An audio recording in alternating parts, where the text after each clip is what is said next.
Classification of elements and the periodic property and their periodic property, ये topic शुरू है हमारा।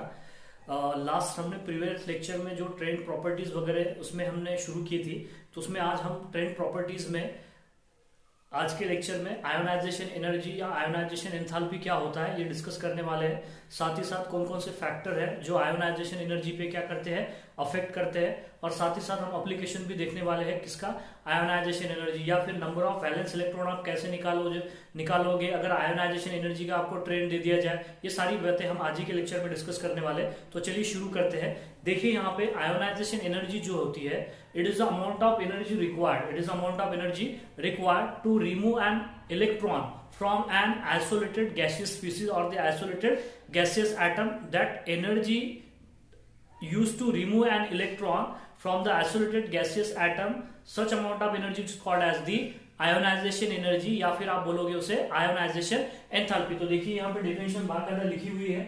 सो it is amount of energy required to remove an electron from an isolated gaseous atom. Isolated gaseous atom मतलब समझिएगा, मान लीजिए मेरे पास में कोई एटम है यहाँ पे, दैट इज द ए, और ये जो एटम है ये कौन सा एटम है, आइसोलेटेड गैसियस एटम है। मैं भी थोड़ी देर में बताने वाला हूँ कि क्या होता है आइसोलेटेड स्पीशीज।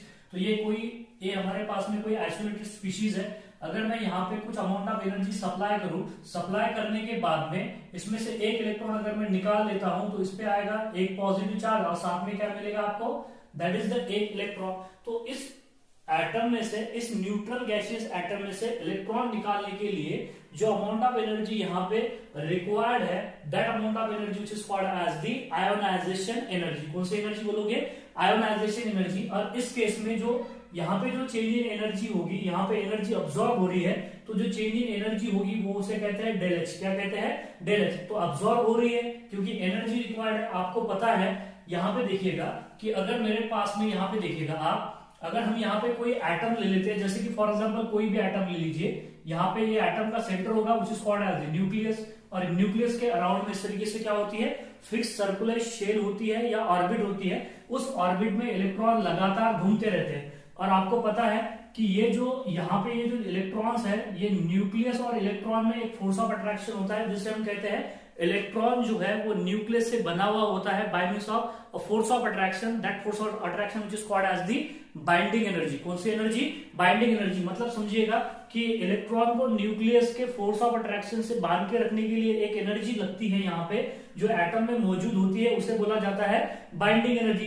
तो अब मुझे अगर इस बाइंडिंग एनर्जी, अगर इस इलेक्ट्रॉन को निकालना है तो इतनी अमाउंट ऑफ एनर्जी सप्लाई करनी पड़ेगी कि वो इलेक्ट्रॉन उस बाइंडिंग एनर्जी को क्या कर जाए, ओवरकम कर जाए। इतनी एनर्जी आ जाए उस इलेक्ट्रॉन के पास कि वो जो एनर्जी से न्यूक्लियस के साथ में बंधा हुआ है उस एनर्जी को क्या कर दे, वो तोड़ दे। समझ में आ गई बात। तो हमें यहाँ पे कुछ ना कुछ अमाउंट ऑफ एनर्जी क्या करनी पड़ती है, देनी पड़ती है in the form of H new. जैसे कि मैंने आपको स्ट्रक्चर ऑफ एटम में बताया था कि इलेक्ट्रॉन ऐसे ही एक्साइट नहीं होते, वो कब एक्साइट होते हैं, जब एनर्जी क्या करते हैं, पर्टिकुलर सुटेबल वेवलेंथ की लाइट को क्या करेंगे, एब्जॉर्ब करेंगे, तब यहां से इलेक्ट्रॉन क्या हो सकते हैं, रिमूव हो सकते हैं। तो जो अमाउंट ऑफ एनर्जी हम यहाँ पे दे रहे हैं, जो कि फोटॉन्स के फॉर्म में बोलो या अदर फॉर्म में बोलो या अप्लाइड पोटेंशियल के फॉर्म में बोलो, तो ये जो एनर्जी हम इसे दे रहे हैं इस इलेक्ट्रॉन को, that energy which is called as which energy, ionisation energy. कौन सी एनर्जी कहते हैं उसे, आयोनाइजेशन एनर्जी। तो सिस्टम में आयोनाइजेशन एनर्जी क्या हो रही है, अब्सॉर्ब हो रही है। तो डेल एच जो होगा वो क्या होगा, ग्रेटर देन जीरो होगा, ग्रेटर देन जीरो होगा। तो आप ध्यान में रखिएगा, ग्रेटर देन जीरो होगा, या फिर बोलोगे एनर्जी अगर अब्सॉर्ब हो रही है तो वो क्या हो जाएगी, पॉजिटिव हो जाएगी। मतलब इस रिएक्शन में, इस प्रोसेस में जो डेल एच होगा, जो एनर्जी अब्सॉर्ब हो रही है, वो क्या रहेगा, हमेशा पॉजिटिव रहेगा। मैं आपको फर्क बताऊंगा कि आयोनाइजेशन एनर्जी क्या होती है और आयोनाइजेशन एंथैल्पी में थोड़ा सा फर्क होता है। इलेक्ट्रॉन अफिनिटी क्या होती है, इलेक्ट्रॉन गेन एंथैल्पी क्या होती है, सारी बातें हम डिस्कस करने वाले। तो अभी चलिएगा यहाँ पे, तो ये देखिए कि हमने एक गैसेस एटम से क्या कर डाला, इलेक्ट्रॉन निकाल दिया, और इलेक्ट्रॉन निकालने के लिए जो एनर्जी हमने यहाँ पे दी है, प्रोवाइड की है, उसे बोला जाता है दैट इज आयोनाइजेशन एनर्जी। अब गैसियस एटम कैसा प्रिपेयर किया जाता है, या आइसोलेटेड जो एटम्स है वो कैसा बनाते हैं। कोई भी अगर आपके पास में कोई मेटल है या नॉन मेटल्स है, उसके अंदर जो कोई भी खाना सॉलिड होगा, या मेटालिक सॉलिड होगा, नॉन मेटालिक सॉलिड होगा, या फिर आयोनिक सॉलिड होगा, उसके अंदर जो एटम्स होते हैं वो एक में से ऐसे bye means of force of attraction से जुड़े होते हैं, bye means of force of attraction से क्या होते हैं, जुड़े होते हैं। इस तरीके से डेफिनेट, उसकी वजह से उस क्रिस्टलाइन सॉलिड को क्या आता है, डेफिनेट शेप और डेफिनेट क्या आ जाता है, वॉल्यूम आ जाता है। तो ये हमारे पास में एक सॉलिड है, इस सॉलिड में नंबर ऑफ एटम्स मौजूद है। तो पहले मुझे क्या करना पड़ेगा, ये जो एटम जो कि सॉलिड में प्रेजेंट है या कोई भी कंपाउंड में प्रेजेंट है, ये कोई एटम है, तो मुझे इस एटम को यहां से निकालना पड़ेगा। पहले क्या निकालना पड़ेगा, इस एटम को यहां से निकालना पड़ेगा। तो इस एटम को निकालने के लिए मान लीजिए मैंने x किलो जूल इतनी अमाउंट ऑफ एनर्जी सप्लाई कर दी। समझ में आ रही है बात कि यहां से इस एटम को, कोई भी एक एटम को निकालने के लिए मैंने यहां से इसे x किलो जूल, क्योंकि एटम्स को निकालने के लिए भी क्या लगती है, क्रिस्टल में से या उसके लैटिस में से एनर्जी लगती है। समझ में आ गई बात। तो ये क्रिस्टल में से जब मैंने ये एटम निकाला, तो अब ये जो एटम है ये कैसा है, गैसियस एटम है। कौन सा एटम है, गैसियस एटम, या फिर क्या बोलेगे आप इसे, that is the isolated species, या क्या बोलोगे, आइसोलेटेड स्पीशीज या आइसोलेटेड एटम बोलोगे। अब ये जो आइसोलेटेड एटम है, हमें इसमें से इलेक्ट्रॉन निकालना पड़ेगा, या तो वरना अगर हम इलेक्ट्रॉन निकालने की जो एनर्जी होगी यहां तो ज्यादा हो जाएगी, फिर वो यहां तक क्या हो जाएगी, ज्यादा हो जाएगी। अब ये जो आइसोलेटेड गैसेस एटम में जो हम y kilo joule of energy supply करेंगे इसमें से इलेक्ट्रॉन लेने के लिए, निकालने के लिए, तो अब ये A प्लस हो जाएगा, प्लस एक इलेक्ट्रॉन हो जाएगा। तो ये जो y kilo joule amount of energy हमने जो सप्लाई की है, किसको, ए गैसेस एटम को, इसे कहा जाता है विच एनर्जी, आयोनाइजेशन एनर्जी। तो अगर हम यहाँ पे अगर कोई क्रिस्टल लैटिस ले लेंगे पहले, तो आयोनाइजेशन एनर्जी की वैल्यू तो बहुत ज्यादा हो जाएगी, उसे आयोनाइजेशन एनर्जी नहीं कहते। एक जो क्रिस्टल लैटिक्स है उसमें से पहले एटम्स को निकालो, कुछ सफिशिएंट अमाउंट ऑफ एनर्जी लगेगी उसे निकालने के लिए, तब जो स्पीशीज बनेगी, जो स्पीशी बनेगी उसे कहते हैं आइसोलेटेड गैसियस स्पीशी या फिर आइसोलेटेड गैसियस एटम। अब सुनिएगा कि उस आइसोलेटेड गैसियस एटम में से इलेक्ट्रॉन निकालने के लिए जो एनर्जी लगती है उसे कहते हैं that is the ionisation energy. अब सवाल यह आता है कि आयोनाइजेशन एनर्जी हमेशा पॉजिटिव होगी क्या, आयोनाइजेशन एनर्जी हमेशा पॉजिटिव होगी क्या, तो नहीं। अब यहां पे देखिए, अगर कोई एटम है तो एटम के केस में ये जो आयोनाइजेशन एनर्जी हमेशा क्या रहेगी, ऑलवेज पॉजिटिव रहेगी, ऑलवेज क्या रहेगी, पॉजिटिव रहेगी। लेकिन in case of ion, in case of ion it may be, देखो यहां पे that is in case of ion it may be, ionisation energy may be positive भी हो सकती है, मे बी पॉजिटिव और नेगेटिव, मे बी पॉजिटिव और the negative. इसका क्या मतलब है, सुनिएगा कि क्या है, हमारे पास में कोई एटम था, जैसे कि फॉर एग्जांपल यहाँ पे देखिए मेरे पास में कोई बेरिलियम का एटम था, मैंने उसमें क्या कर दिया, एक हाई इलेक्ट्रिक पोटेंशियल अप्लाई कर दिया, और हाई इलेक्ट्रिक पोटेंशियल अप्लाई करने के बाद में उसमें एक इलेक्ट्रॉन डाल दिया, उसमें क्या डाल दिया, एक इलेक्ट्रॉन डाल दिया। तो अब मुझे बताइए कि इसमें हमने क्या तैयार कर दिया, यहाँ पे बेरिलियम का आयन।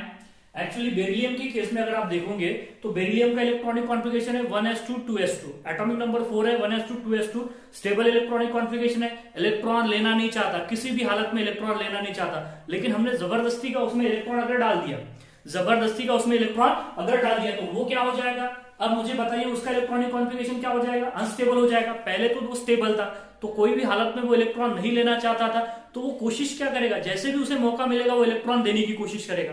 समझ में आ रही है बात। तो इस केस में क्या होता है कि जब बेरिलियम आयन जो कि नेगेटिव आयन है, जैसे ही क्या करेगा, इलेक्ट्रॉन दे देगा, तो वो स्टेबल हो जाएगा, वो क्या हो जाएगा, स्टेबल हो जाएगा, प्लस एक इलेक्ट्रॉन, प्लस एक इलेक्ट्रॉन। तो इस केस में जो डेल एच होगा वो क्या होगा, less than zero. Less than zero मतलब यहाँ पे क्या होगा, वो निगेटिव होगा, यहाँ पे क्या होगा, निगेटिव। तो बात समझ में आ रही है आपको कि एटम की केस में जो यहाँ पे जो आयोनाइजेशन एनर्जी होगी वो ऑलवेज क्या होगी, पॉजिटिव होगी, लेकिन आयन की केस में वो पॉजिटिव भी हो सकती है, नेगेटिव भी हो सकती है। तो ये बात आपने ध्यान में रखिएगा कि बेरिलियम को हमने आयंस बनाया क्योंकि वो इलेक्ट्रॉन नहीं लेना चाहता था, उसका स्टेबल इलेक्ट्रॉनिक कॉन्फ़िगरेशन था, लेकिन इलेक्ट्रॉन हमने हाई पोटेंशियल अप्लाई करने के बाद में जबरदस्ती इलेक्ट्रॉन अगर डाल दिया, तो वो कोशिश करेगा, जैसा भी मौका मिलेगा इलेक्ट्रॉन से जान बचाने की कोशिश करेगा।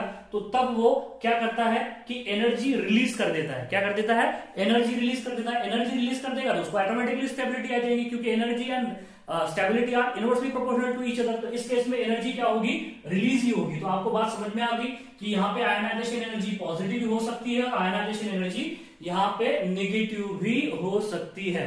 अब सुनिएगा यहाँ पे, क्या इलेक्ट्रॉन एटम में से अगर हम मुझे नंबर ऑफ इलेक्ट्रॉन निकालना है, अगर मान लीजिए किसी एटम से मुझे अगर इलेक्ट्रॉन निकालने हैं, इलेक्ट्रॉन्स निकालने हैं, एक इलेक्ट्रॉन निकाला, दो इलेक्ट्रॉन निकाले, बाद में मुझे 3 इलेक्ट्रॉन निकालना है, बाद में 4 इलेक्ट्रॉन निकालना है, तो क्या ये 4 इलेक्ट्रॉन अगर मुझे निकालने हैं किसी एटम से तो ये एक साथ निकलते हैं? क्या ये चारों इलेक्ट्रॉन एक साथ में निकलेंगे? नहीं, वो इलेक्ट्रॉन एक सक्सेसिव मैनर में निकलते हैं। क्या निकलते हैं? सक्सेसिव मैनर में निकलते हैं। पहला एक इलेक्ट्रॉन निकलेगा, एक sufficient amount of energy supply करोगे आप तो एक इलेक्ट्रॉन निकलेगा। उसके बाद में और अगर आप सफिशिएंट अमाउंट ऑफ एनर्जी लगाओगे सेकंड इलेक्ट्रॉन निकालने के लिए तो सेकंड इलेक्ट्रॉन निकलेगा। समझ में आ रही है बात यहाँ पे? इस तरीके से इलेक्ट्रॉन सक्सेसिव मैनर में निकलते हैं। तो एनर्जी जो हम इसे सप्लाई करते हैं इलेक्ट्रॉन निकालने के लिए, आप वो क्या कर सकते हो, इलेक्ट्रॉन वोल्ट पर एटम में भी काउंट कर सकते हो या किलो जूल पर मोल में भी काउंट कर सकते हो। तो यूनिट ध्यान में रखिएगा कि आयोनाइजेशन एनर्जी का यूनिट्स क्या हो जाएगा, यूनिट्स ऑफ, यहां पे देखिएगा मैं लिख रहा हूं साथ ही साथ, units of which energy, ionisation energy या ionization energy is major in electron volt per atom, electron volt per और एटम, या फिर क्या कर सकते हो आप, this energy in kilo joule per mole, kilo joule per मोल। अब मैंने आपको बोला है कि क्या एटम में से इलेक्ट्रॉन सारे के सारे इलेक्ट्रॉन एक साथ निकलेंगे? नहीं। पहले क्या होगा, देखिए यहां से ए में से एक इलेक्ट्रॉन निकलेगा, ए में से एक इलेक्ट्रॉन निकलेगा तो ए का पे चार्ज आ जाएगा, एक पॉजिटिव चार्ज आ जाएगा। फिर इस पॉजिटिव स्पीसीज पे से एक इलेक्ट्रॉन और निकला, एक इलेक्ट्रॉन और निकला तो ए पे क्या आ जाएगा चार्ज, डाई पॉजिटिव चार्ज आ जाएगा। फिर इस डाई पॉजिटिव चार्ज पे एक इलेक्ट्रॉन और निकाल दो आप, एक इलेक्ट्रॉन और निकाल दो तो यहाँ पे क्या हो जाएगा, that is a try positive, A try positive. अगर और आपने क्या कर दिया, एक इलेक्ट्रॉन और या नंबर ऑफ इलेक्ट्रॉन आपने यहाँ से रिमूव कर दिए, नंबर ऑफ इलेक्ट्रॉन रिमूव कर दिए तो क्या आ जाएगा, ए पे आ जाएगा an positive charge, an positive charge and the so on. इस तरीके से आप कंटिन्यू कर सकते हो आगे, ठीक है। तो यहाँ पे मैंने यहाँ पे इसको स्टॉप कर दिया। तो देखिए जो फर्स्ट इलेक्ट्रॉन निकालने के लिए जो एनर्जी लगी है उसे कहते हैं फर्स्ट आयोनाइजेशन एनर्जी। जो सेकंड इलेक्ट्रॉन निकालने के लिए जो एनर्जी लगी है उसे कहते हैं that is second ionisation energy. जो थर्ड इलेक्ट्रॉन निकालने के लिए जो आयोनाइजेशन लगी है उसे कहेंगे third ionisation energy and so on, fourth ionisation energy, fifth ionisation energy. तो आपको बात समझ में आ रही है कि इलेक्ट्रॉन जो निकालोगे आप, जो नंबर ऑफ इलेक्ट्रॉन आपको निकालना है तो वो एक साथ कभी भी नहीं निकलेंगे, वो सक्सेसिव मैनर में निकलेंगे। पहले एक इलेक्ट्रॉन निकलेगा, उसके पीछे दूसरा इलेक्ट्रॉन निकलेगा, दूसरी एनर्जी आने के बाद, तीसरी एनर्जी आने के बाद चौथा इलेक्ट्रॉन निकलेगा, देन पांचवा, एंड सो ऑन। तो एक बात और ध्यान में रखिएगा कि यहाँ पे आयोनाइजेशन एनर्जी फर्स्ट की वैल्यू क्या होती है, ज्यादा होती है देन, सॉरी यहाँ पे गलत हो गया, फर्स्ट आयोनाइजेशन एनर्जी की जो वैल्यू होगी बेटा वो क्या होगी, कम होगी than which ionisation energy, that the second ionisation energy. और सेकंड आयोनाइजेशन एनर्जी की वैल्यू ज्यादा होगी, सेकंड आयोनाइजेशन एनर्जी की वैल्यू कम होगी than third ionisation energy, third ionisation energy की वैल्यू कम होगी than fourth ionisation energy and so on. मतलब आपको फर्स्ट इलेक्ट्रॉन निकालने के लिए ज्यादा एनर्जी की देने की जरूरत नहीं है, लेकिन सेकंड इलेक्ट्रॉन निकालने के लिए आपको ज्यादा अमाउंट ऑफ एनर्जी प्रोवाइड करनी पड़ेगी। जैसे कि फॉर एग्जांपल यहाँ पे देख लीजिए, मेरे पास में सोडियम है, मैंने सोडियम से एक इलेक्ट्रॉन निकाल दिया, सोडियम से एक इलेक्ट्रॉन निकाल दिया तो ये हो गया Na+ आयन। क्या हो गया यहाँ पे, Na+ आयन। तो ये जो इलेक्ट्रॉन यहाँ पे जो Na+ आयन हुआ है एक इलेक्ट्रॉन निकालने के बाद, ये कौन सी आयनाइजेशन एनर्जी हो जाएगी, फर्स्ट आयनाइजेशन एनर्जी। सिमिलरली अब देखिए मुझे उसी Na+ आयन से अगर और एक इलेक्ट्रॉन अगर निकालना है और उससे फॉर्म करना है दैट इज Na+ आयन, तो इसके लिए जो एनर्जी लगेगी that is second ionisation energy, second ionisation energy. तो यहाँ पे ध्यान में रखिएगा कि second ionisation energy will be greater than that of the ionisation energy first. Ionisation energy first मतलब फर्स्ट आयोनाइजेशन एनर्जी कम रहेगी than that of the which ionisation energy, second ionisation energy. समझ में आ गई बात आपको?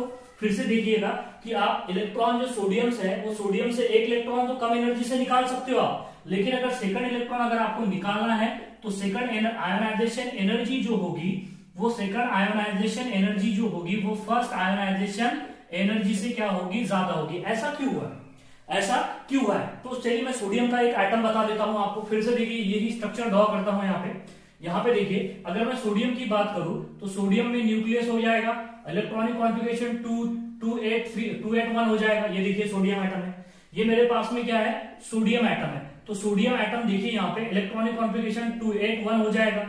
इसमें टोटल कितने इलेक्ट्रॉन है, 2 इलेक्ट्रॉन है। इसमें टोटल कितने इलेक्ट्रॉन है, 1 2 3 4 5 6 7 और ये 8। इसमें कितने इलेक्ट्रॉन है, 1 इलेक्ट्रॉन है। तो आप ही देखिए ना कि फर्स्ट इलेक्ट्रॉन जो है वो न्यूक्लियस से दूर है। फर्स्ट इलेक्ट्रॉन जो 1 इलेक्ट्रॉन दिख रहा है आपको, ये न्यूक्लियस से दूर है। तो वो जो लास्ट इलेक्ट्रॉन है जिसे हम वैलेंस इलेक्ट्रॉन कहते हैं, वो न्यूक्लियस का कम फोर्स ऑफ अट्रैक्शन फील कर रहा है। कम फोर्स ऑफ अट्रैक्शन अगर फील कर रहा है तो उस इलेक्ट्रॉन को निकालना आसान है।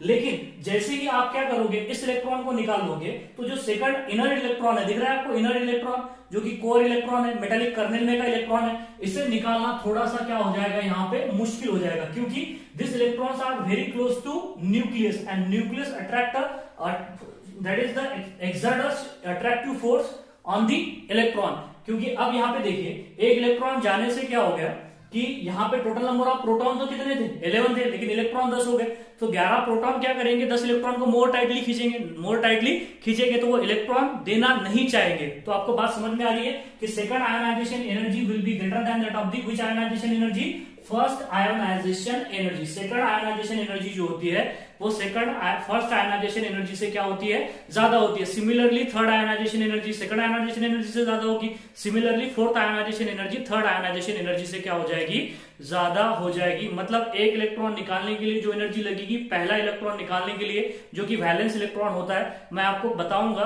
कि कुछ वैल्यूज भी बताऊंगा कि फर्स्ट इलेक्ट्रॉन निकालने के लिए देखिए first ionisation energy, second ionisation energy, third ionisation energy, और उसके बिहाफ पे आप क्या कर सकते हो, अगर आपको आयोनाइजेशन एनर्जी का first second and third ionization energy का आपको अगर ट्रेंड दे दिया जाए तो आप बता सकते हो कि इसमें वैलेंस इलेक्ट्रॉन कितने हो गए। अभी थोड़ी देर वेट कीजिएगा, हम देखने वाले। सिमिलरली यहाँ पे देखिएगा, यहाँ पे क्या कर सकते हैं हम, यहाँ पे जैसे कि और एग्जांपल लीजिएगा, मैग्नीशियम है मेरे पास, मैग्नीशियम से हमने क्या करा, मैग्नीशियम में से एक इलेक्ट्रॉन निकाला तो किसमें कन्वर्ट हो गया, Mg प्लस में। यहाँ पे कौन सी आयोनाइजेशन एनर्जी लगी, फर्स्ट आयोनाइजेशन एनर्जी। सिमिलरली यहाँ पे देखो, मैग्नीशियम प्लस से हमने एक और इलेक्ट्रॉन निकाल डाला तो यहाँ पे कौन सी एनर्जी लगेगी, that is second ionisation energy, convert हो जाएगा किसमें, Mg डाई प्लस में। तो इसमें भी second ionisation energy first ionisation energy से क्या रहेगी, ज्यादा ही रहेगी। समझ में आ रही है बात, यहाँ पे क्लियर है ये बात है। तो आप यहाँ पे ध्यान में रखिएगा कि ये पॉजिटिव भी हो सकती है, नेगेटिव भी हो सकती है, लेकिन किसके केस में बोला है हमने, only in case of ion. लेकिन अगर एटम होगा तो एटम के केस में ऑलवेज पॉजिटिव रहेगी, ऑलवेज पॉजिटिव रहेगी। जल्दी से आप स्क्रीनशॉट लीजिएगा, मैं आपको एक आयोनाइजेशन एनर्जी का एक ट्रेंड बताऊंगा, एक टेबल के टेबुलर फॉर्म में, और आपको बताऊंगा कि इलेक्ट्रॉन वैलेंस इलेक्ट्रॉन होते कैसे। ठीक है, समझ में आ गई बात। चलिए स्क्रीनशॉट लीजिए जल्दी से।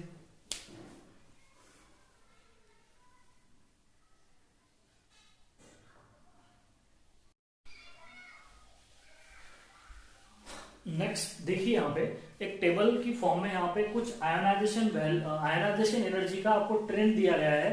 अब ये जो आयोनाइजेशन एनर्जी का जो ट्रेंड दिया गया है, इसमें अगर आपको नंबर ऑफ वैलेंस इलेक्ट्रॉन भी निकाल सकते हो, जो सक्सेसिव ट्रेंड दिया है, अगर उस सक्सेसिव ट्रेंड में एक कहीं पे एक जगह पे सडन चेंज आ जाए, तो इसका ये मतलब है कि अब इलेक्ट्रॉन जो है वो इनर्ट इलेक्ट्रॉन निकलेंगे, ना कि दैट इज वैलेंस इलेक्ट्रॉन। तो देखो यहाँ पे बाकायदा लिखा हुआ है कि sudden jump in the successive ionization energy value, we can predict the number of valential electron from the atoms from, for example जैसे कि देखिए यहाँ पे एक सोडियम एटम दिया है, जर्मेनियम दिया है और एल्यूमिनियम दिया है। अगर मुझे सोडियम से अगर फर्स्ट इलेक्ट्रॉन निकालना है तो देखिए यहाँ पे 5.139 किलो जूल पर मोल इतनी अमाउंट ऑफ एनर्जी लगेगी। अगर मुझे वही सेकंड इलेक्ट्रॉन अगर सोडियम से निकालना है, सुनिएगा कि अगर मुझे फर्स्ट इलेक्ट्रॉन अगर सोडियम से निकालना है तो देखिए यहाँ पे क्या हो जाएगा, कितनी अमाउंट ऑफ एनर्जी लगेगी, that is 5139 kilo joule per mole. लेकिन जैसे ही मुझे सेकंड इलेक्ट्रॉन निकालने की अगर बात आती है तो वहां पे देखिए एनर्जी जो है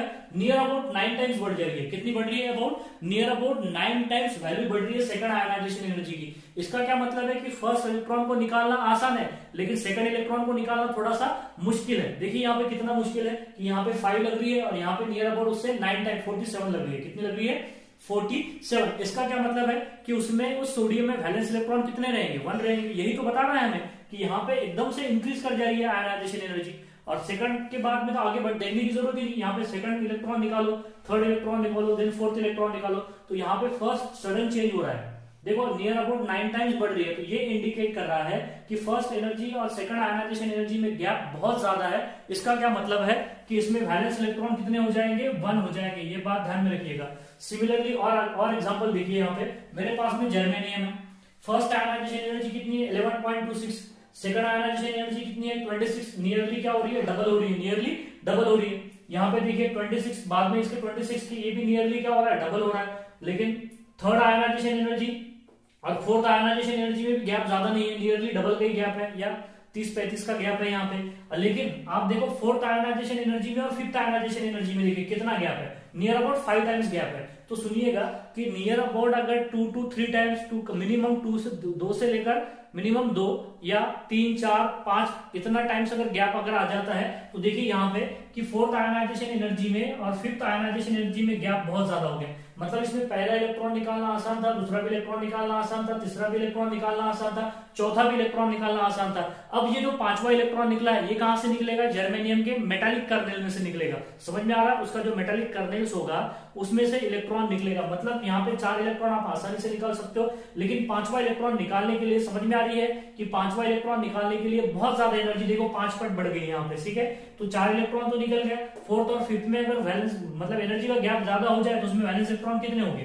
4 होंगे। सिमिलरली जैसा कि मैंने आपको बताया फर्स्ट और सेकंड में सेकंड आयनाइजेशन एनर्जी में गैप अगर ज्यादा होता है तो 1 इलेक्ट्रॉन हो जाएगा। सेकंड और थर्ड में अगर गैप ज्यादा हो जाए तो 2 इलेक्ट्रॉन हो जाएंगे। थर्ड और फोर्थ में अगर गैप ज्यादा हो जाए तो कितने इलेक्ट्रॉन हो जाएंगे? 3 इलेक्ट्रॉन हो जाएंगे। देखो यहाँ पे देखिए एल्यूमिनियम के केस में ये फर्स्ट आयनाइजेशन एनर्जी, ये सेकंड आयनाइजेशन एनर्जी, ये क्या है? Third ionization energy. लेकिन जैसे ही आपने क्या किया, फोर्थ इलेक्ट्रॉन निकालने की कोशिश की, किसमें से? एल्यूमिनियम में से, तो देखिए यहाँ पे नियर अबाउट 4 टाइम्स होगी आयनाइजेशन एनर्जी। कितनी होगी? Near about 4 times. तो देखिए यहाँ पे थर्ड आयनाइजेशन एनर्जी में और फोर्थ आयनाइजेशन एनर्जी में गैप बहुत ज्यादा है। इसका क्या मतलब है? इसमें वैलेंस इलेक्ट्रॉन कितने होंगे? 3 होंगे। समझ में आ गई बात? तो आप देखिए एग्जाम में आपको एक टेबुलर फॉर्म ऐसा दिया जाएगा, पूछ लिया जाएगा कि इस मेटल में या इस एलिमेंट में कितने वैलेंस इलेक्ट्रॉन है। तो आप समझिएगा कि जिस 2 आयनाइजेशन एनर्जी में जहां पे गैप ज्यादा हो जाएगा उतने नंबर ऑफ वैलेंस इलेक्ट्रॉन हो गए। समझ में आ गया? फर्स्ट में सेकंड में एनर्जी का गैप ज्यादा है तो फर्स्ट आयन मतलब एक ही वैलेंस इलेक्ट्रॉन है। सेकंड और थर्ड में आयनाइजेशन एनर्जी का गैप ज्यादा है तो 2 इलेक्ट्रॉन है। थर्ड और फोर्थ में आयनाइजेशन एनर्जी का गैप ज्यादा है तो 3 इलेक्ट्रॉन है।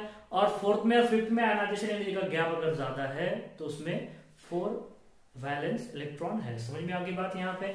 अब इसके आगे हम देखने वाले हैं कौन कौन से फैक्टर्स है कि जो आयनाइजेशन एनर्जी पे अफेक्ट करते हैं। ठीक है, तो आप जल्दी से स्क्रीनशॉट लीजिएगा, हम आगे बढ़ते हैं।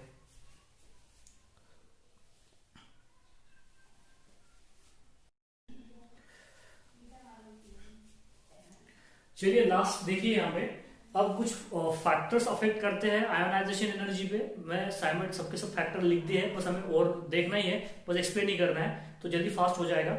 चलिए यहाँ पे देखिए आयोनाइजेशन एनर्जी पे कौन कौन से फैक्टर अफेक्ट करते हैं, और यहाँ पे हमें देखना है कि that is the ionisation energy के बाद में हमें यहाँ पे देखना है कि एप्लीकेशंस क्या हो गया आयोनाइजेशन एनर्जी के, सारी बातें डिस्कस करते हैं। चलिए पहला यहाँ पे देखिए पहला फैक्टर है दैट इज रेडियस। क्या है? रेडियस। अब radius are inversely proportional to ionization energy. Radius are inversely proportional to which energy? Ionisation energy. मतलब if the radius of atom is increases the size of atom will be increases। देखिए अगर radius अगर बढ़ेगी तो size भी क्या होगी? बढ़ेगी। साइज बढ़ेगी तो वैलेंस इलेक्ट्रॉन या इलेक्ट्रॉन वो जो है वो न्यूक्लियस से दूर चला जाएंगे, और दूर चला जाएंगे तो उस इलेक्ट्रॉन को निकालने के लिए कम एनर्जी लगेगी, तो आयोनाइजेशन एनर्जी क्या होगी? डिक्रीजेस होगी। क्या होगी? Ionization energy decreases. अगर साइज अगर रेडियस अगर घटती है तो साइज घटेगी, साइज घटेगी तो distance between the nucleus and electron should be decreases. तो जो न्यूक्लियस का डिस्टेंस अगर इलेक्ट्रॉन से अगर कम हो जाए या इलेक्ट्रॉन का डिस्टेंस न्यूक्लियस से अगर कम हो जाए तो वो इलेक्ट्रॉन को निकालने के लिए ज्यादा एनर्जी लगेगी। इसलिए अगर हम पीरियोडिक टेबल में लेफ्ट टू राइट अगर गए तो आपको पता है साइज घटती है, तो लेफ्ट टू राइट क्या होगा? आयोनाइजेशन एनर्जी बढ़ेगी, आयोनाइजेशन एनर्जी बढ़ेगी। ठीक है, समझ में आ गई बात? यहाँ पे देखिए ये पॉइंट जो है, मैं अगर पीरियोडिक टेबल में लेफ्ट टू राइट जाता हूं तो आपको पता है साइज क्या होगी? घटेगी। साइज अगर घटेगी तो आयोनाइजेशन एनर्जी बढ़ेगी। सिमिलरली अगर टॉप टू बॉटम आएगी तो top to bottom number of shell बढ़ेंगे, नंबर ऑफ शेल बढ़ेंगे तो रेडियस बढ़ेगी। रेडियस अगर बढ़ेगी तो क्या होगा? रेडियस अगर बढ़ेगी तो वो इलेक्ट्रॉन जो है न्यूक्लियस से दूर चला जाएगा, तो इसीलिए उस इलेक्ट्रॉन को निकालने के लिए कम एनर्जी लगेगी। समझ में आ गई बात यहाँ पे? तो आपको आयोनाइजेशन एनर्जी समझनी है यहाँ पे कि यहाँ पे देखिएगा कि अगर मैं लिखने की अगर कोशिश करूं यहाँ पे आयोनाइजेशन एनर्जी, तो यहाँ पे देखिएगा आप लिथियम की आयोनाइजेशन एनर्जी ज्यादा होगी किससे? सोडियम से। सोडियम की आयोनाइजेशन एनर्जी पोटेशियम से ज्यादा होगी। पोटेशियम की आयोनाइजेशन एनर्जी रुबिडियम से ज्यादा होगी। देखिए हमारे पास ज्यादा स्पेस नहीं है तो आप ऐसा कर सकते हो, इसमें कोई चेंजेस नहीं है, रेगुलर ट्रेंड है। जहां पे इरेगुलर ट्रेंड्स आने वाले मैं बताने वाला हूं, ठीक है, क्यों आएंगे इरेगुलर ट्रेंड और क्या क्यों आएंगे एक्सेप्शन, ये सारी बातें डिस्कस करेंगे। Left to right size decreases, ionization energy increases, और top to bottom number of new shell add होते हैं तो distance of electron from the nucleus should be increases. तो साइज इंक्रीज होने की वजह से उस इलेक्ट्रॉन का डिस्टेंस न्यूक्लियस से बढ़ जाता है, तो उस इलेक्ट्रॉन को निकालने के लिए कम एनर्जी लगती है। तो आप देखिए top to bottom ionization energy क्या होगी? कम होगी। तो लिथियम की जो होगी वो सबसे ज्यादा होगी, और रुबिडियम सीजियम अगर देखोगे तो सबसे कम आयनाइजेशन एनर्जी होगी। ठीक है, नेक्स्ट देखिए यहाँ पे ionization energy is directly proportional to Z effective. Z effective nuclear charge क्या होता है? न्यूक्लियस का force of attraction on the valence electron. Valence electron पे जो फोर्स एक्सर्ट हो रहा है न्यूक्लियस का, उसे बोला जाता है इफेक्टिव न्यूक्लियर चार्ज। अगर वो ज्यादा हो जाए तो इलेक्ट्रॉन को निकालना क्या हो जाएगा? मुश्किल हो जाएगा। अगर वो कम हो जाए तो इलेक्ट्रॉन को निकालना क्या हो जाएगा? आसान हो जाएगा। समझ में आ रही है बात? सिंपल है। लेफ्ट टू राइट हमने देखा था कि जेड इफेक्टिव बढ़ता है, इफेक्टिव न्यूक्लियर चार्ज बढ़ता है, इसलिए आयनाइजेशन एनर्जी क्या होगी? बढ़ेगी। आयनाइजेशन एनर्जी क्या होगी? बढ़ेगी। सुनिएगा कि लेफ्ट टू राइट जो जेड इफेक्टिव है या इफेक्टिव न्यूक्लियर चार्ज क्या होता है? बढ़ते चला जाता है। जेड इफेक्टिव अगर बढ़ेगा तो आयनाइजेशन एनर्जी बढ़ेगी। सिमिलरली अगर आप शील्डिंग भी देखोगे तो शील्डिंग क्या करता है? Inner electron outer more electron को क्या करते हैं? रिपेल करते हैं। रिपेल करने की वजह से साइज बढ़ेगी। साइज बढ़ेगी तो क्या हो जाएगा? आयनाइजेशन एनर्जी घटेगी। तो शील्डिंग के केस में ionization energy is inversely proportional to shielding.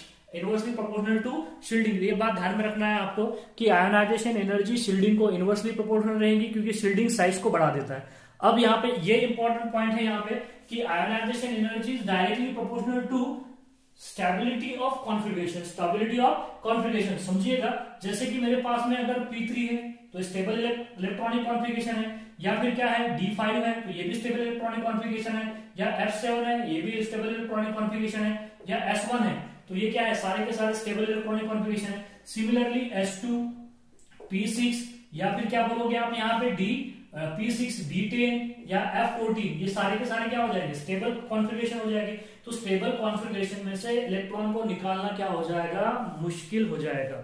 मतलब जब स्टेबल इलेक्ट्रॉनिक कॉन्फिगरेशन होगा तो वो इलेक्ट्रॉन लेना भी नहीं चाहेगा, इलेक्ट्रॉन देना भी नहीं चाहेगा। अगर आपको इलेक्ट्रॉन निकालना ही है तो आपको ज्यादा अमाउंट ऑफ एनर्जी क्या करनी पड़ेगी? सप्लाई करनी पड़ेगी। और जो अमाउंट ऑफ एनर्जी हम इलेक्ट्रॉन को निकालने के लिए सप्लाई करते हैं उसे कहते हैं आयनाइजेशन एनर्जी। तो जितना ज्यादा स्टेबल इलेक्ट्रॉनिक कॉन्फिगरेशन रहेगा उतनी ज्यादा आयनाइजेशन एनर्जी रहेगी। सिमिलरली अब यहाँ पे देखिएगा, अगर चार्ज बढ़ेगा कोई स्पीशीज पे, चलिए मैं इसे मिटा देता हूं, यहाँ पे इसे यहाँ पे लिखना पड़ेगा कि अगर कोई स्पीशीज पे अगर चार्ज बढ़ेगा, क्या बढ़ेगा? चार्ज बढ़ेगा। चार्ज बढ़ेगा तो देखिए क्या होता है, अगर यहाँ पे देखिए अगर N3 माइनस है, N3 माइनस है, इसमें से इलेक्ट्रॉन निकालना आसान है, इसमें से इलेक्ट्रॉन निकालना आसान है, तो इसकी आयनाइजेशन एनर्जी कम रहेगी। किससे? N2 माइनस से। N2 माइनस की एनर्जी आयनाइजेशन एनर्जी कम रहेगी किससे? N से। N माइनस 1 से। N माइनस 1 से। N माइनस 1 की आयनाइजेशन एनर्जी कम किससे रहेगी? N से। N की आयनाइजेशन एनर्जी क्या रहेगी? कम रहेगी किससे? N प्लस से। N प्लस की आयनाइजेशन एनर्जी किससे कम रहेगी? N डाई प्लस से। N डाई प्लस की आयनाइजेशन एनर्जी कम रहेगी किससे? N3 माइनस से। N3 माइनस से। तो देखिए आप कि अगर पॉजिटिव चार्ज अगर बढ़ेगा, कौन सा चार्ज बढ़ेगा? पॉजिटिव चार्ज बढ़ेगा एटम के ऊपर तो आयनाइजेशन एनर्जी बढ़ेगी, और निगेटिव चार्ज बढ़ेगा तो आयनाइजेशन एनर्जी घटेगी। ठीक है, निगेटिव चार्ज बढ़ेगा तो आयनाइजेशन एनर्जी घटेगी, और पॉजिटिव चार्ज बढ़ेगा तो आयनाइजेशन एनर्जी बढ़ेगी। तो ये बात भी आपको क्लियर है। अब यहाँ पे कुछ इरेगुलर ट्रेंड्स हैं जो कि इलेक्ट्रॉनिक कॉन्फिगरेशन के बिहाफ पे मैं एक्सप्लेन कर सकते हैं। एक्सेप्शन तो नहीं बोलेंगे लेकिन है यहाँ पे। लिथियम देखिए यहाँ पे क्या है, हम लेफ्ट टू राइट क्या बोला है? आयनाइजेशन एनर्जी डिक्रीजेस, सॉरी गलत हो गया, left to right ionization size decreases, ionization energy increases. तो lithium, beryllium, boron, carbon, nitrogen oxygen, fluorine, neon. तो लिथियम की आयनाइजेशन एनर्जी कम है किससे? बोरॉन से।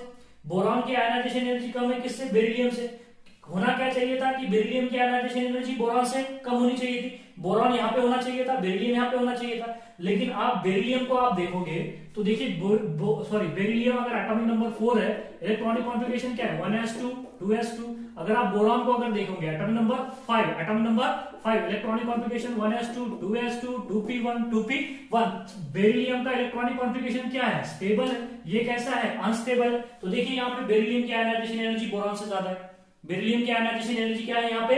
बोरॉन से ज्यादा है। ये बात आपने ध्यान में रखनी है कि बेरिलियम की आयनाइजेशन एनर्जी बोरॉन से क्या हो जाती है? ज्यादा हो जाती है। सिमिलरली यहाँ पे देखिए नाइट्रोजन की केस अगर देखोगे आप तो कौन सी केस होती है? Nitrogen 1s2 then 2s2 then 2p3। अब यहाँ पे ऑक्सीजन देख लीजिए क्या होता है? Oxygen 1s2 then 2s2 2s2 and 2p4। तो देखो नाइट्रोजन का इलेक्ट्रॉनिक कॉन्फिगरेशन क्या है? स्टेबल है। ऑक्सीजन का इलेक्ट्रॉनिक कॉन्फिगरेशन क्या है? अनस्टेबल है। इसलिए नाइट्रोजन की आयनाइजेशन एनर्जी ऑक्सीजन की आयनाइजेशन एनर्जी से ज्यादा है। आयनाइजेशन एनर्जी से ज्यादा है। बात क्लियर है यहां तक के? देखिए यहाँ पे कि लिथियम बेरिलियम की क्यों ज्यादा है? क्योंकि बेरिलियम का इलेक्ट्रॉनिक कॉन्फिगरेशन स्टेबल है बोरॉन से। नाइट्रोजन की क्यों ज्यादा है ऑक्सीजन से? क्योंकि यहाँ पे नाइट्रोजन का इलेक्ट्रॉनिक कॉन्फ़िगरेशन कैसा है, स्टेबल है। अब फ्लोरीन का इलेक्ट्रॉनिक कॉन्फ़िगरेशन अनस्टेबल है, लेकिन उसकी साइज छोटी है, इफेक्टिव न्यूक्लियर चार्ज ज्यादा है, इस वजह से उसकी आयनाइजेशन एनर्जी नाइट्रोजन से तो ज्यादा ही रहेगी, तो ये ध्यान में रखिएगा। सिमिलरली यहाँ पे देखिए, इस केस में भी देखिए आप, sodium, aluminium, magnesium, silicon, phosphorus, sulphur, chlorine and argon.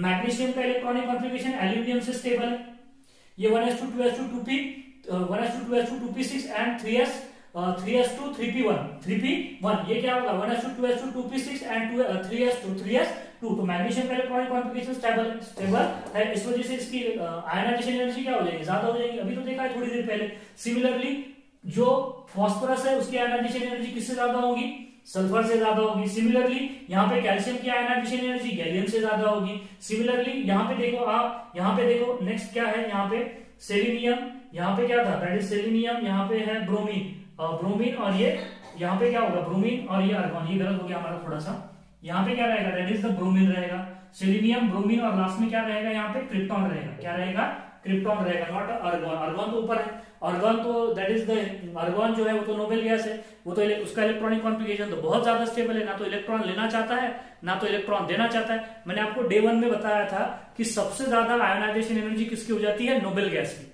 सबसे ज्यादा आयोनाइजेशन एनर्जी किसकी हो जाती है, नोबेल गैस की। मतलब नोबेल गैस से आप इलेक्ट्रॉन निकालना बहुत ज्यादा मुश्किल हो जाएगा। अगर मैंने आपको बताया भी था कि नोबेल गैस में भी और पीरियोडिक टेबल में, पूरे पीरियोडिक टेबल में सबसे ज्यादा आयोनाइजेशन एनर्जी किसकी होती है, हेलियम की होती है, नियर अबाउट 2 दैट इज 2200, तकरीबन 2200 2300 के बीच में होती है। तो most ionizing element among the periodic table is helium. Helium में से इलेक्ट्रॉन निकालना नामुमकिन है, ठीक है, समझ निकाल सकते हो, बहुत ज्यादा पोटेंशियल अप्लाई करनी पड़ेगी, समझ में आ गई बात यहाँ पे। और यहाँ पे देखिए वही ट्रेंड्स है कि सेलेनियम की क्या रहेंगी, जर्मेनियम से ज्यादा रहेंगी, सेलेनियम की क्या रहेंगी, जर्मेनियम से ज्यादा रहेंगी। ये कैसे ट्रेंड है, यहाँ पे इरेगुलर ट्रेंड्स है। देखो इरेगुलर ट्रेंड्स को इलेक्ट्रॉनिक कॉन्फ़िगरेशन, हम एक्सेप्शन तो नहीं बोलेंगे क्योंकि ये इलेक्ट्रॉनिक कॉन्फ़िगरेशन पे डिपेंड करता है कि स्टेबल इलेक्ट्रॉनिक कॉन्फ़िगरेशन किसका है। जिसका स्टेबल इलेक्ट्रॉनिक कॉन्फ़िगरेशन होगा उसकी आयोनाइजेशन एनर्जी ज्यादा होगी, उसकी आयोनाइजेशन एनर्जी क्या होगी, ज्यादा होगी। चलिए रेगुलर ट्रेंड भी डिस्कस कर लेते हैं। अब ये देखिए रेगुलर ट्रेंड है, rubidium, strontium, indium, tin, Sb and tellurium, आगे इंडियम, टीन, एस्टाटीन वगैरह आप बढ़ते चली जाइएगा, caesium, barium, thallium, Pb, lead वगैरह, इस तरीके से एस्टाटीन, पोलोनियम, एस्टाटीन, ये देखिए ये सारे के सारे क्या है, रेगुलर ट्रेंड्स है, इसमें कोई एक्सेप्शन नहीं। जिस तरीके से हमने फर्स्ट कॉलम के जो एलिमेंट्स है, कहां से, hydrogen, lithium, sodium, potassium, rubidium, उसमें कोई एक्सेप्शन नहीं है। उस तरीके से beryllium, magnesium, then calcium, strontium और बैरियम, उसमें भी कोई एक्सेप्शन नहीं है, वो रेगुलर ट्रेंड्स है। देखिए यहाँ पे उसी तरीके से ये भी रेगुलर ट्रेंड्स हो जाएंगे। और एक बात ध्यान में रखिएगा कि मैंने बताया था आपको कि एल्यूमिनियम की जो साइज हो जाती है वो गैलियम से नियरली बराबर हो जाती है। जनरली क्या होता है, top to bottom size increase होती है, टॉप टू बॉटम साइज क्या होती है, इंक्रीज होती है, लेकिन गैलियम में पुअर डी इलेक्ट्रॉन का शील्डिंग जो होता है वो पुअर होता है। इस वजह से गैलियम में जो शील्डिंग होगा वो ज्यादा साइज बढ़ा नहीं पाएगा क्योंकि वो पुअर शील्डिंग है। इस वजह से क्या हो जाएगा, गैलियम की साइज नियरली बराबर हो जाएगी एल्यूमिनियम के। तो यहाँ पे साइज का फैक्टर अगर होगा तो गैलियम की ionization energy nearly equal to होगी किससे, गैलियम से, कम तो नहीं होगी। दैट इज क्या होना चाहिए था, कम होना चाहिए था, लेकिन नियरली बराबर होगी। चलिए वो भी बता देता हूं। यहाँ पे देखो पहले है बोरॉन फैमिली को देखिए, बोरॉन फैमिली में अगर आप देखोगे तो बोरॉन की आयोनाइजेशन एनर्जी सबसे ज्यादा है, उससे कम क्या होना चाहिए था, एल्यूमिनियम होना चाहिए था, लेकिन क्या आ गया, थैलियम आ गया। इसकी तो बोलोगे सर कि इसकी साइज बहुत ज्यादा है, लेकिन ये थैलियम में होता है लैंथेनाइट कॉन्ट्रैक्शन। क्या होता है, लैंथेनाइट कॉन्ट्रैक्शन। कॉन्ट्रैक्शन तो समझता है आपको कि साइज को क्या कर देता है, कॉन्ट्रैक्ट कर देता है। तो थैलियम में लैंथेनाइट कॉन्ट्रैक्शन होने की वजह से थैलियम सबसे बोरॉन के बाद में छोटा हो जाता है। बोरॉन के बाद में सबसे छोटा जो होगा वो थैलियम होगा। इस वजह से उसकी आयोनाइजेशन एनर्जी क्या होगी, यहाँ पे ज्यादा होगी। और यहाँ पे देखिए मैंने गैलियम और एल्यूमिनियम की आयोनाइजेशन एनर्जी नियरली बराबर बताई है। क्या बताइए, नियरली इक्वल टू, चलिए बराबर ही बता देते हैं, कोई प्रॉब्लम नहीं है, बराबर नियरली बराबर हो जाएगी। तो ये कुछ यहाँ पे पॉइंट थे। अब सुनिएगा application of ionization energy. Application of ionization energy, पहला एप्लीकेशन है कि आयोनाइजेशन एनर्जी मेटालिक कैरेक्टर को क्या होता है, इनवर्सली प्रोपोर्शनल होता है। आयोनाइजेशन एनर्जी बढ़ेगी तो मेटालिक कैरेक्टर घटेगी, आयोनाइजेशन एनर्जी बढ़ेगी तो मेटालिक कैरेक्टर क्या होंगे, यहाँ पे घटेंगे। ठीक है, समझ में आ गई बात कि देखिए आयोनाइजेशन एनर्जी जिसकी ज्यादा होगी उसमें मेटालिक कैरेक्टर क्या होंगे, सबसे कम होंगे। जैसे कि नीचे वाले एलिमेंट जो होंगे उनके मेटालिक कैरेक्टर कम होंगे, और लेफ्ट वाले जो होंगे उनमें मेटालिक कैरेक्टर ज्यादा होंगे, क्योंकि उनकी आयोनाइजेशन एनर्जी क्या है, उनकी आयोनाइजेशन एनर्जी यहाँ पे देखिए लेफ्ट वाले जो है उनकी जो आयनाइजेशन एनर्जी क्या है, कम है। जो पीरियोडिक टेबल में अल्कली की हुआ अल्कलाइन अर्थ मेटल जो है उनकी आयनाइजेशन एनर्जी कम है, तो उनके मेटालिक कैरेक्टर क्या रहेंगे, ज्यादा रहेंगे। पी ब्लॉक एलिमेंट देखिए आप, उनकी आयनाइजेशन एनर्जी ज्यादा है, तो उनमें मेटालिक कैरेक्टर क्या रहेंगे, कम रहेंगे। इसलिए तो मैंने आपको बोला है इससे पहले कि अल्कलाइन मेटल, अल्कली मेटल या अल्कलाइन अर्थ मेटल ये मेटल है। डी ब्लॉक भी मेटल 80% मेटालिक कैरेक्टर आते हैं डी ब्लॉक में भी, और पी ब्लॉक पूरी तरीके से नॉन मेटल होते हैं, ठीक है। तो यहाँ पे देखिए higher ionization energy indicate that halogens and inert gases. देखिए पॉइंट आ गया, मैंने थोड़ी देर पहले बोला कि नोबेल गैस का इलेक्ट्रॉनिक कॉन्फिगरेशन उनकी स्टेबल इलेक्ट्रॉनिक कॉन्फिगरेशन की वजह से आयोनाइजेशन एनर्जी उनकी हाई हो जाती है।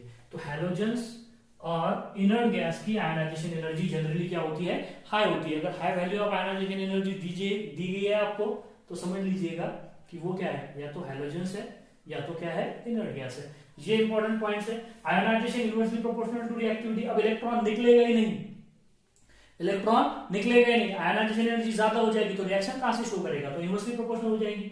नेक्स्ट आता है ionization energy inversely proportional to reducing character. Ionization energy inversely proportional to reducing character. चलिए मैं बता देता हूं यहाँ पे कि रिड्यूसिंग कैरेक्टर एक्चुअली क्या होगा। जिसकी आयोनाइजेशन एनर्जी क्या होगी, कम होगी, उसमें रिड्यूसिंग कैरेक्टर क्या होगी, सबसे ज्यादा होगी।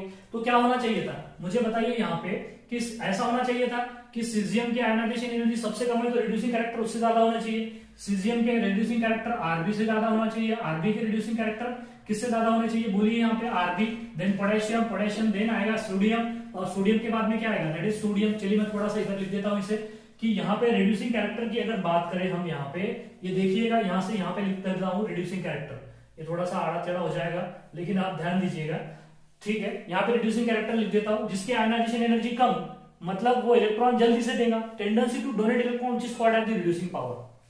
कोई भी एलिमेंट की tendency to donate the electron which is called as the reducing power. कौन आसानी से इलेक्ट्रॉन डोनेट करेगा, जिसकी आयोनाइजेशन एनर्जी सबसे कम होगी।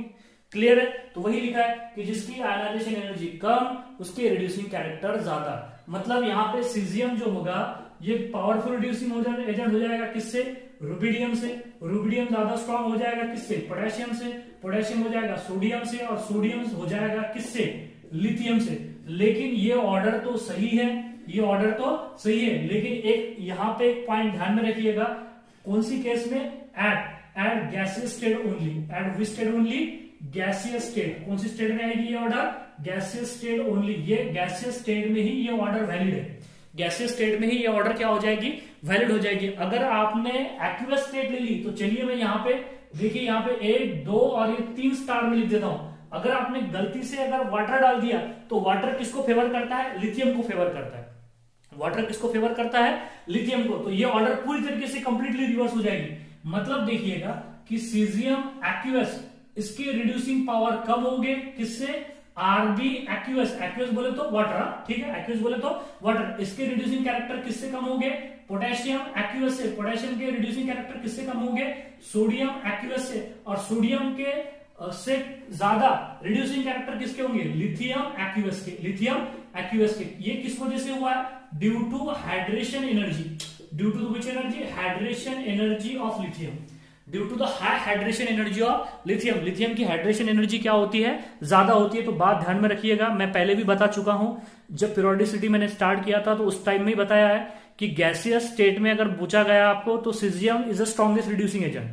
लेकिन अगर वाटर डाल दिया तो वाटर किसको फेवर करता है, लिथियम को फेवर करता है। तो हाइड्रेशन एनर्जी की वजह से लिथियम पावरफुल रिड्यूसिंग एजेंट हो जाएगा। समझ में आ गई बात, ये बात आप ध्यान में रखिएगा कि लिथियम इन वाटर में क्या हो जाएगा, लिथियम गुड रिड्यूसिंग एजेंट हो जाएगा।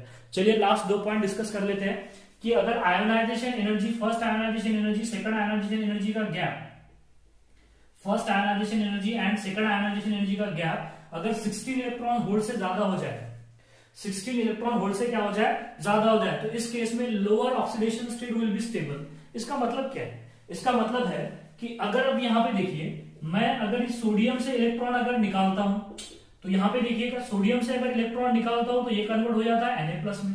किसमें हो जाएगा, Na+ में। तो ये हो जाएगी first ionisation energy, first ionisation energy. अब इस सोडियम से अगर मैं सेकंड इलेक्ट्रॉन निकालता हूं, इस सोडियम से अब मैंने यहाँ पे क्या कर डाला, सोडियम से सेकंड इलेक्ट्रॉन निकाल डाला, तो यहाँ पे क्या हो जाएगा, Na++। क्या हो जाएगा, Na++। तो ये जो आयोनाइजेशन एनर्जी है वो कौन सी है, second ionisation energy, second ionisation energy. तो सोडियम के केस में सुनिएगा, सोडियम के केस में सुनिएगा कि ये जो second ionisation energy to first ionisation energy का जो गैप है वो इक्वल टू होता है 40 इलेक्ट्रॉन वोल्ट। कितना होता है? 40 इलेक्ट्रॉन वोल्ट। तो यहां पे देखिएगा फर्स्ट और सेकंड आयोनाइजेशन एनर्जी में जो गैप है वो है सोडियम की केस में कितना है? 40 इलेक्ट्रॉन वोल्ट, मतलब 16 वोल्ट इलेक्ट्रॉन से ज्यादा है। तो यहाँ पे सोडियम +1 में एग्जिस्ट करेगा, +2 में एग्जिस्ट नहीं करेगा। यही इसका मतलब है कि सोडियम से पहला इलेक्ट्रॉन, मैंने आपको अभी थोड़ी देर पहले ही बताया था कि सोडियम से एक इलेक्ट्रॉन निकालना है तो 5 point something electron kilo joule per mole इतनी अमाउंट ऑफ एनर्जी लगती है। समझ में आ गई बात? या सेकंड इलेक्ट्रॉन अगर निकालना है तो near about 47 point something kilo joule per mole इतनी अमाउंट ऑफ एनर्जी लगती है। तो आप सेकंड और फर्स्ट आयोनाइजेशन एनर्जी का गैप देखोगे सोडियम में, तो फर्स्ट इलेक्ट्रॉन निकालने के लिए कम एनर्जी लगती है, लेकिन सेकंड इलेक्ट्रॉन निकालने के लिए ज्यादा एनर्जी लगती है, इसलिए फर्स्ट और सेकंड में गैप बढ़ रहा है। अगर वो 16 इलेक्ट्रॉन से ज्यादा हो तो lower oxidation will be stable. तो यहाँ पे मुझे बताइए कि सोडियम +1 में एग्जिस्ट करेगा या +2 में एग्जिस्ट करेगा? ऑब्वियसली किस में एग्जिस्ट करेगा? +1 में एग्जिस्ट करेगा। बात समझ में आ गई? अब देखो यहाँ पे सेकंड आयोनाइजेशन एनर्जी और फर्स्ट आयोनाइजेशन एनर्जी का गैप अगर कितना हो जाए? 11 इलेक्ट्रॉन वोल्ट से कम हो जाए तो इस केस में higher oxidation state will be stable. अब देखिए यहाँ पे मैंने मैग्नीशियम लिया, मैग्नीशियम से एक इलेक्ट्रॉन निकाल डाला तो Mg+ हो गया, इसमें आयोनाइजेशन एनर्जी फर्स्ट। अब देखिए मैग्नीशियम से मैंने सेकंड इलेक्ट्रॉन निकाला तो ये क्या हो गया? Mg+, और ये हो गया सेकंड आयोनाइजेशन एनर्जी। तो देखिए यहाँ पे मैग्नीशियम के केस में सेकंड आयोनाइजेशन एनर्जी और फर्स्ट आयोनाइजेशन एनर्जी में जो गैप होता है वो कितने का होता है? 7 इलेक्ट्रॉन वोल्ट का, मतलब लेस देन 11 इलेक्ट्रॉन वोल्ट। मतलब यहाँ पे Mg+ में एग्जिस्ट करेगा क्या? नहीं, हायर ऑक्सीडेशन स्टेट में एग्जिस्ट करेगा। मतलब यहाँ पे Mg जो है वो Mg+ में क्या करेगा? एग्जिस्ट करेगा। तो क्लियर है यहाँ तक कि कोई प्रॉब्लम नहीं है। तो आप फिर से देखिएगा कि एप्लीकेशन में मैंने बताया है कि ionization energy is inversely proportional to metallic character, inversely proportional to reactivity, और high value of ionization energy indicate that halogens, और साथ ही साथ that is inert gases. Next देखिएगा inversely proportional to reducing power. ये दो बार आप ध्यान में रखिएगा रिड्यूसिंग पावर के लिए, कि यहाँ पे हम देख रहे हैं कि रिड्यूसिंग पावर क्या होते हैं। रिड्यूसिंग पावर बोले तो टेंडेंसी टू डोनेट इलेक्ट्रॉन, जिसकी आयोनाइजेशन एनर्जी कम होगी वो इलेक्ट्रॉन आसानी से देगी, तो वो गुड रिड्यूसिंग एजेंट। लेकिन ये ऑर्डर है गैसेस फेज में, गैसेस स्टेट में या गैसेस फेज में ओनली। मैं गैसेस स्टेट नहीं लिखता, गैसेस फेज लिख देता हूँ, ठीक है? ये ज्यादा बेटर रहेगा। Which phase? In gases phase, but in liquid phase, but in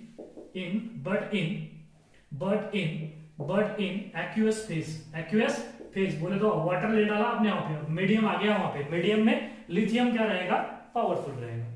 water के बाहर सीजियम पावरफुल, वाटर के अंदर लिथियम पावरफुल। समझ में आ गई बात? यहाँ पे ये पॉइंट भी यहाँ पे ध्यान में रखिएगा। इसके आगे नेक्स्ट जो टॉपिक्स है, मैंने आप देखो यहाँ पे रेगुलर ट्रेंड्स भी बता दिया, इरेगुलर ट्रेंड्स भी बता दिया। इसके आगे का जो नेक्स्ट है इलेक्ट्रॉन अफिनिटी क्या होती है, इलेक्ट्रॉन गेन एंथैल्पी क्या होती है, ये हम बाद के लेक्चर में डिस्कस करने वाले हैं। Thank you. स्क्रीनशॉट ले लीजिए आप।